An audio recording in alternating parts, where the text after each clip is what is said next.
तो हेलो दोस्तों, आप सबका हमारे स्कैरी मूवी चैनल में स्वागत है। तो मैं आपका दोस्त धीरेन।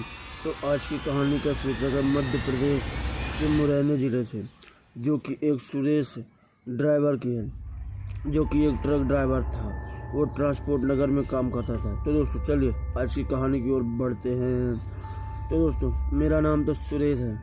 मैं एक ट्रांसपोर्ट नगर में काम करता था और मुझे मध्य प्रदेश से महाराष्ट्र के लिए बहुत ही कीमती सामान ले जाना था, क्योंकि मैं एक ट्रांसपोर्ट नगर में काम करता था।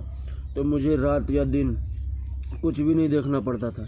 मुझे जितनी टाइम सामान मिल जाता मैं उतनी टाइम ही लेके चल देता था।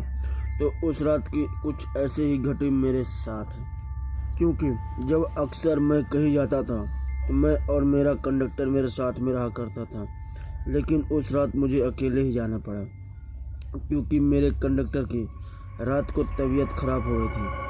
तो वो मेरे साथ जाने को राज़ी नहीं हुआ, तो क्योंकि मुझे ट्रांसपोर्ट का सामान था मैं लेके उसे अकेले ही चल दिया। तो मैं रात दिन के तकरीब 12 बजे मैं वहाँ से मुरैना से निकला, मध्य प्रदेश से निकला महाराष्ट्र के लिए।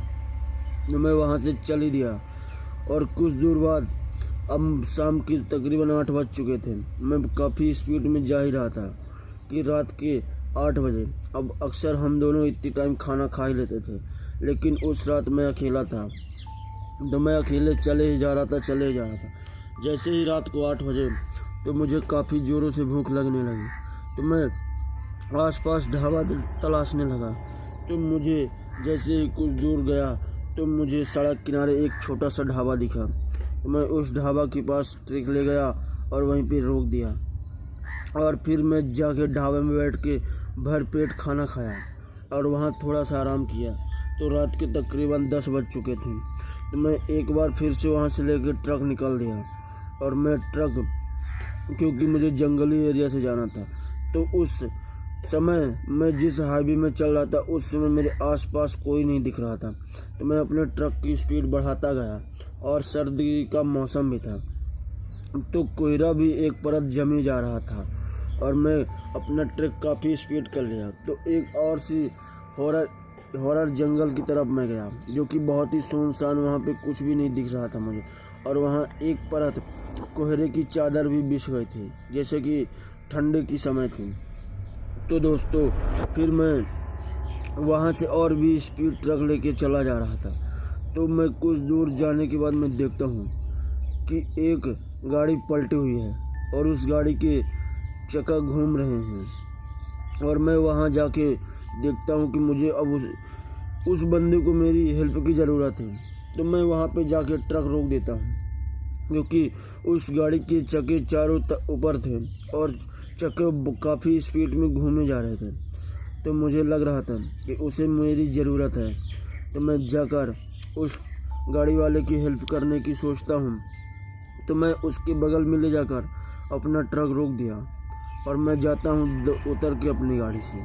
मैं तुरंत उसके पास दौड़ के जाता हूँ। तो देखता हूँ कि उस गाड़ी में कोई नहीं है। तो मैं फिर से एक बार अपने ट्रक की तरफ उसे देखा चारों तरफ। मैं अपने ट्रक की तरफ एक बार फिर से चल दिया था कि मुझे ऐसे लगा कि जैसे कुछ मेरे पैरों के तले कुछ अब दब गया।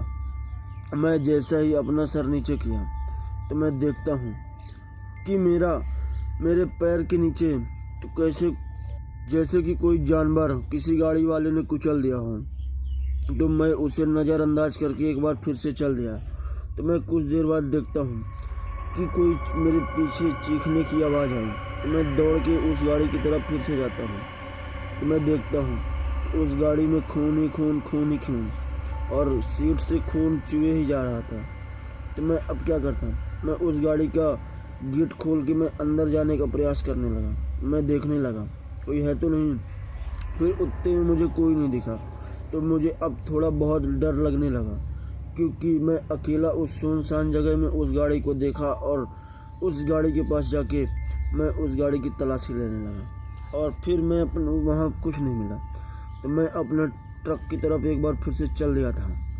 तो मैं अपने ट्रक में चढ़ने वाला था कि एक बार फिर से मुझे ऐसे कोई चीखने की आवाज़ आई।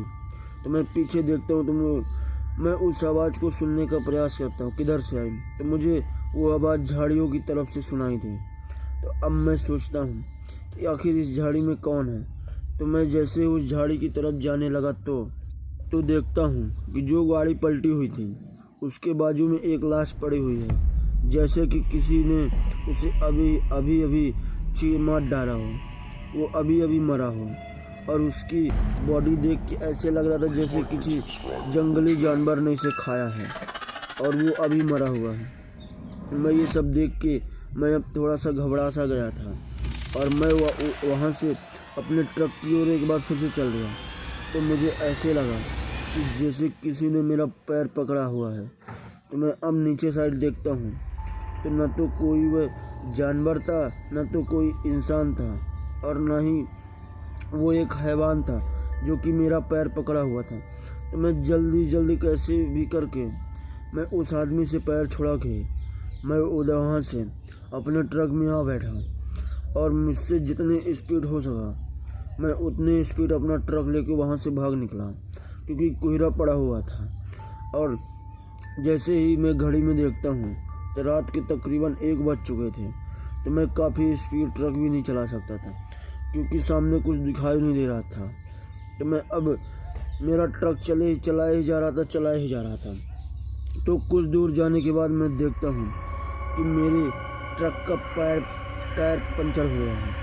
तो मैं अब मेरी इतनी भी हिम्मत नहीं थी, क्योंकि मैं उतनी टाइम ऐसे आदमी को, ऐसे हैवान को देख लिया था। तो मेरी इतनी भी हिम्मत नहीं पड़ी थी कि मैं अब उतर कर अपनी गाड़ी का स्टेपनी चेंज कर दूं। और मैं अपने उसी ट्रक में बैठ के सोचता रह गया और डरा हुआ बैठा रह गया। तो मैं कुछ देर बाद देखता हूँ कि मेरे ट्रक के पीछे वाली सीट में कोई वही आदमी लेटा हुआ है जिसको हमने वहाँ पे गाड़ी के पास देखा था। अब मैं थोड़ा डरा और महसूस करने लगा और मैं उसे कुछ नहीं बोला। और मैं कुछ देर बाद देखता हूँ कि उस आदमी ने आँख भी खोल ली है, और जैसे उसने आँख खोली तो उसकी आँख पूरा काली हो गई है।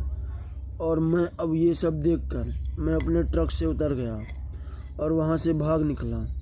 मुझसे जितना स्पीड हो सके मैं उतना स्पीड भागने का कोशिश कर रहा था, लेकिन मैं भाग नहीं पा रहा था क्योंकि उस आदमी ने मेरा पैर पकड़ा हुआ था। तो अब मैं क्या करता, मैं वहाँ पे फिर मैं कैसे भी करके मैं उस आदमी से अपना पैर छुड़ा लिया और वहाँ से भाग निकला। तो कुछ दूर जाके मैं अपने ट्रक से कुछ दूर जाके देखता हूँ अब मेरा ट्रक स्टार्ट हो गया है, क्योंकि उस हैवान ने मेरे ट्रक में कब्जा किया हुआ था और मैं इतना कीमती सामान भी लिया था ट्रांसपोर्ट का। तो मैं अब उस सामान को छोड़ भी नहीं सकता था। तो मैं कुछ दूर जाके बैठ गया और उस ट्रक को देखता हूँ कि जा किधर रहा है। तो जैसे ही मैं उस पेड़ के पास जाके सड़क किनारे बैठ गया था तो मैं देखता हूँ कि एक गाड़ी, वही जो वहाँ पे गाड़ी पलटी हुई थी, वो अचानक से मेरे सामने आके हॉर्न दे रही है। तो मैं डरा सा और दुबका सा, क्योंकि मेरी बहुत ही डर लग रहा था मुझे। मैं अकेला था उस हाईवे में उस समय, रात के तकरीबन 2 बजे। तो मैं देखता रहा कि वो गाड़ी वाला वहाँ आ गया और मेरे ट्रक के पास जाके रुक गया। अब मैं देखता रह गया कि आखिर ये लोग करते क्या हैं। तो वो कुछ नहीं, फिर कुछ देर बाद मेरी तरफ देख के वो दोनों उतर के मेरे तरफ आने लगे। तो मैं वहाँ से काफ़ी स्पीड में और भाग निकला। तो फिर जैसे ही कुछ दूर गया तो एक वहाँ से कार वाला आया। तो वो मुझे देखकर समझ ही गया था कि इस आदमी को कोई परेशानी है। तो उस आदमी ने मेरे पास लाके अपना गाड़ी रोक दी थी। जैसे ही उस आदमी ने मेरे पास गाड़ी रोकी तो मैं एक बार और फिर से डर गया था। तो उस आदमी ने मेरी हालत देखकर मुझसे बोला, अरे भाई जल्दी आके गाड़ी में बैठ जाओ, उसने गेट खोल लिया है। तो मैं जल्दी से उस आदमी की गाड़ी में बैठ गया। अब मुझे थोड़ा डर भी लग रहा था, क्योंकि अचानक से उस गाड़ी का आना और उस गाड़ी में बैठ गया जल्दी से। तो मैं चुपचाप अपना सर सीट के नीचे छुपा के मैं बैठा रह गया कि मुझे कोई वो देख ना ले। और मेरा गाड़ी वहीं पे, मेरा ट्रक वहीं पे खड़ा था। तो कुछ दूर जाने के बाद मैं उस आदमी से अपनी सारी किस्सा बताई जो कि मेरे साथ उस रास्ते में हुआ था। तो वो उस गाड़ी वाले ने कहा कि ये सड़क श्रापित है, क्योंकि इस सड़क में जो भी इस छलावे में फंस जाता है तो उसकी मृत्यु अवश्य हो जाती है।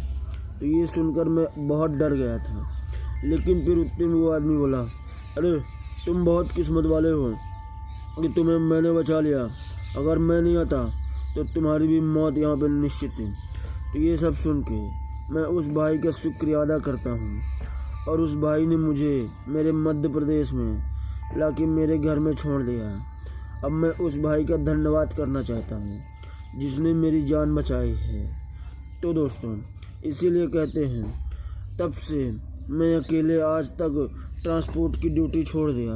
अब मैं जाता भी हूँ तो मैं केवल दिन की सवारी करता हूँ, और मैं उस रास्ते से अब आज तक कभी नहीं गया, और न मैं जाने का प्रयास भी करता हूँ।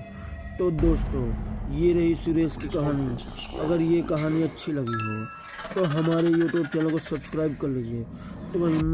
तो हेलो दोस्तों, आप सबका हमारे स्कैरी मूवी चैनल में स्वागत है। तो मैं आपका दोस्त धीरेन। तो आज की कहानी का शीर्षक है मध्य प्रदेश के मुरैना जिले से, जो कि एक सुरेश